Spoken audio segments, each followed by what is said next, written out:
Hey guys, tonight I'm going to try a new recipe. I am going to make some cube steaks, and I have never made these before, so any recipe using cube steak is going to be new to me. I got this recipe from Taylor Elmore on her channel, and she called it country cubed, or country gravy cubed steak. And I'm pretty much going to follow her recipe. So what I have now is I have 2 cube steaks and I have them soaking in some milk right there. And she said to let them soak for about 10 to 15 minutes, which that's what they've done pretty much now. And then you're going to dip them in some flour. Her recipe called for 2 cups of flour, but I'm just using a cup since I'm only doing 2 steaks because I think she did 4. So I know I'm not going to need nearly that much flour. But you're going to want this flour to dip your steaks in, and then you're also going to want to use the leftovers for your gravy. So what I'm getting ready to do, because I don't have a tripod right now, so I'm going to have to kind of walk you through it, but I'm probably not going to be able to show you everything. But I'm going to take these steaks out of the milk. I'm going to dip them in the flour, and I just season my flour with salt and pepper. You can season your flour with anything you want, so you don't even have to season it if you don't want to. It's just, all up to you and your preferences. So I just seasoned mine with salt and pepper, and I'm going to dip my steaks in there and coat them on both sides, and then I've got some parchment paper laying out there, and I'm going to let them lay on the parchment paper for about another 10 or 15 minutes, she said. She said you kind of want them to have kind of like a wet look. So that's what I'm going to do. And then after I do that, that's when we'll put them in the pan on the oven, and you're going to fill your pan with some cooking oil. I'm just using vegetable oil, and you're going to fill it to where it's about 1 inch up from the bottom. And you're going to get your oil hot, good and hot. And then you're going to take your cube steaks that have been laying on the parchment paper, and you're going to put them in the pan, and you're going to fry them on both sides. And you don't want to continuously flip them. You just want to put them in there, fried on one side till it's really good and golden brown and everything. Then flip it and fry it on the other side till it's done and golden brown. So she said she fried hers for about 5 minutes on each side. So that's probably what I'm going to do. And then you're going to take them out, and you're going to let them lay to the side, kind of let them drain all the excess grease off and everything. And then you're going to start on your gravy mixture. And that's when you're going to need this again. And you're going to need, her recipe called for 1/3 of the cooking grease that you used to fry your cube steaks in, and then 1/3 cup of the flour. And if you don't have enough flour, you can always add to it, so that's no big deal. And then you're going to put that in the pan, and you're going to whisk that until it gets like a light brown color. And then you're going to add 4 cups of beef broth to that. And again, you're going to turn your heat down to medium low, and then you're just going to whisk it until it gets to like the consistency that you want. And then you're basically done. And you just take that gravy and pour it over your cube steaks on your plate, and whatever sides, which I'm going to be making some instant potatoes. They're my new thing right now. So I'm going to make these, and then I've got some green beans going on the stove.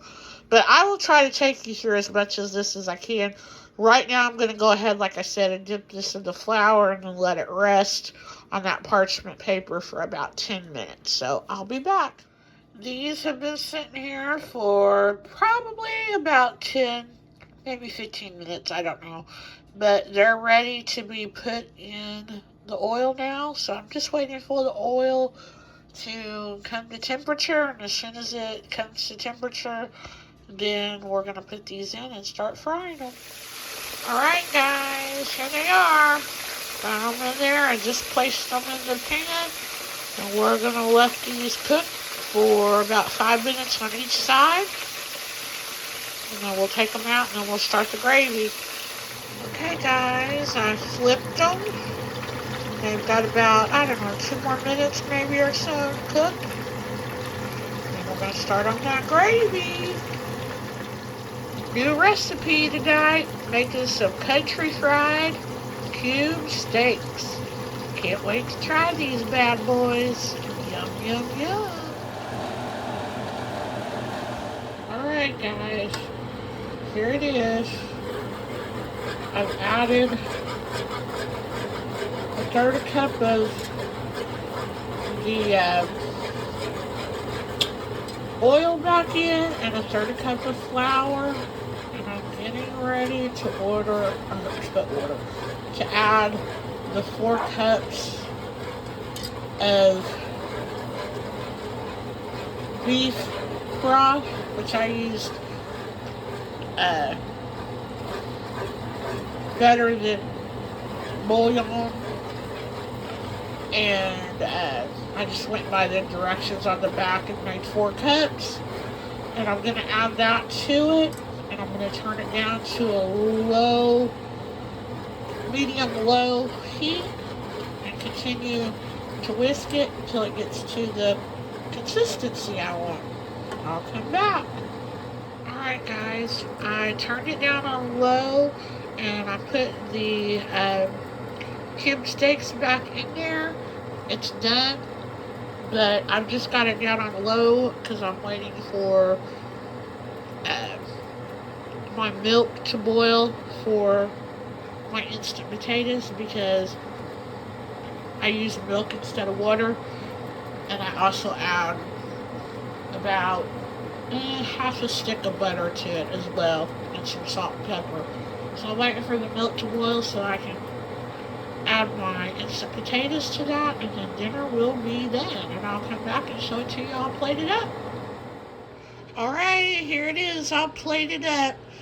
Okay, so my gravy for some reason did not thick it up like I'd have liked it to, but I'm hungry. I know I could have probably added some cornstarch, like a cornstarch slurry to it to thicken it up, but I just didn't feel like doing that, so we're going to go with it. So I'm hoping this is good. It sure does look good, I think. Like I said, this is the first time I've ever had cube steak, so yeah. So I love trying new recipes and trying new things, and this just looked really good, sounded good, and it just looks like some good old comfort food. So I hope you'll try this. I know Taylor said it was really, really good, so I usually like anything that she makes that I make as well. They're always usually a hit with me, so I'm pretty sure this is going to be good. It sure does look good, so I'm off of here to go try my dinner. Bye-bye.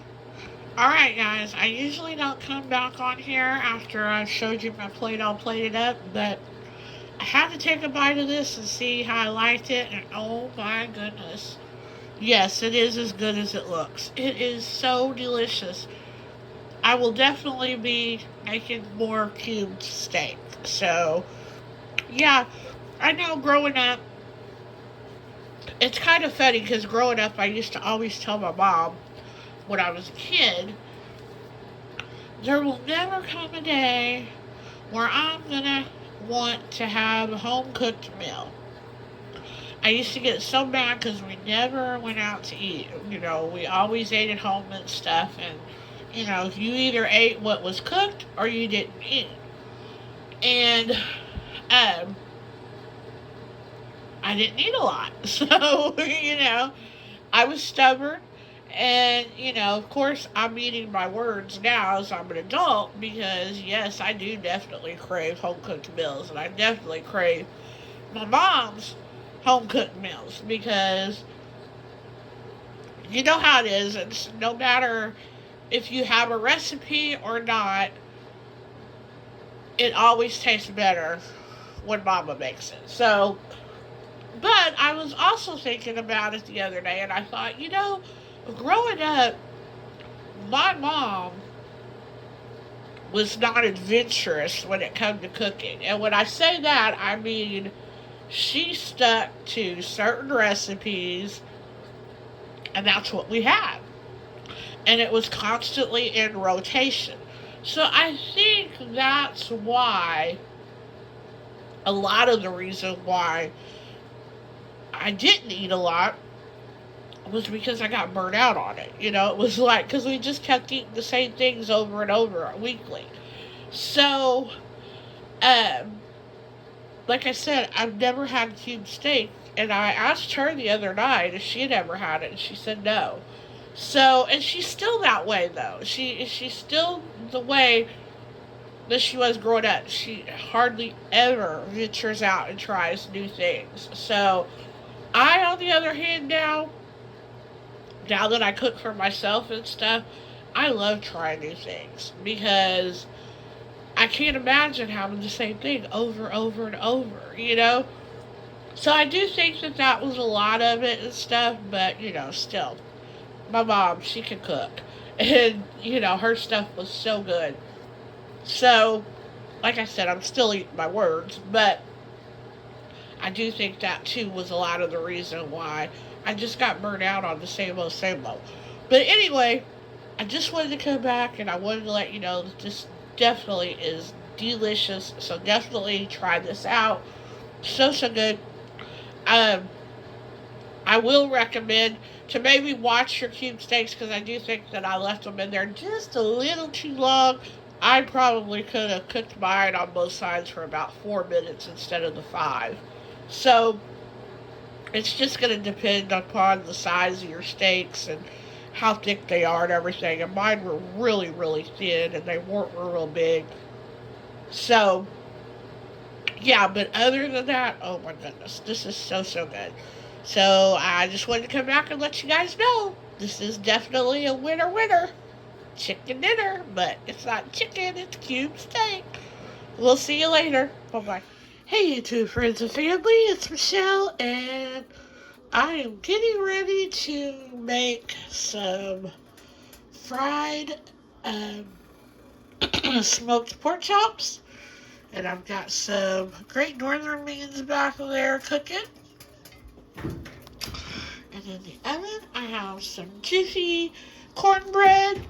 And I'm going to heat up some green beans from last night. And that's going to be dinner tonight. So right now, I've just got a couple of little pats of butter melting in my cast iron skillet. Once that gets melted, we're going to throw in that bad boy right there. And we're going to get to cooking dinner. Just listen to that sizzle. Gonna be another good dinner tonight. Gonna fry this bad boy up for a couple of minutes on each side. And hopefully the cornbread will be done. And the beans will be done. And I just have to put the leftover green beans in the microwave for about a minute. And dinner will be done. Easy peasy lemon squeezy.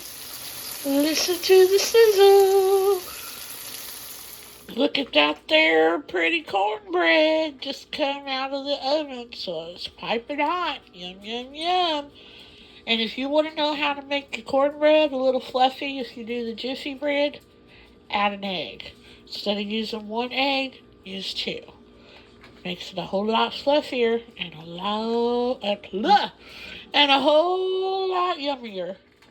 So I'm getting ready to let this sit for a minute or two. And then I'm going to cut into it and we'll be back to show you that pretty plate all plated up. That there, y'all, is some pretty looking cornbread. Yep, we're gonna be having some beans and cornbread for dinner tonight. Yum, yum, yum. Alrighty, folks, here it is, all plated up. Don't it look pretty? Yeah, buddy. Can't wait to dig into this. Dinner was so super easy tonight. I used the Smithfield smoked pork chops, fried them up in the skillet with a little butter. Jiffy cornbread, never a fail.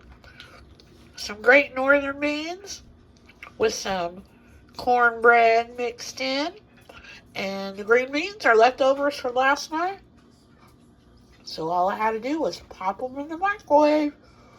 So, can't get much easier than that for a good old home-cooked meal that looks so delicious. And I know it's going to taste delicious. So, yep, that's what's for dinner tonight, folks. Bye-bye. Hey, guys. I am here tonight with a very quick and simple dinner. Didn't even go through the process because all it consisted of was emptying this jar of this Rao's sausage and potato soup into a pan, adding a little water, and I added a little extra shredded cheese, and voila, dinner is served. I've thought about making some Texas toast, but I just didn't feel like heating up the oven, so this is what supper is tonight. And I did try a bite of it, and it's very, very good. So I definitely suggest the Rao's jar soups. I've tried the gnocchi one. I forget what it's called. I think it's like chicken and gnocchi, and it's really good too. So highly suggest those soups for a quick and inexpensive dinner. Now, this is the whole can in my little cup, so I would say one jar is one serving. So it's not going to feed your family, but if you're just wanting a quick snack or a quick tide me over, a good lunch, something like that, these are definitely good. So just wanted to come on here and share. Now I'm going to go eat up my soup. Bye-bye. Hey guys, it's Friday night. I went to Sam's today and I'm pooped out. So I brought home one of their already prepared meals, and this is the manicotti. Popped it in the oven for about 35 minutes, and it was good to go. And this is what's for dinner tonight. Simple, easy, but yummy, yummy, yummy.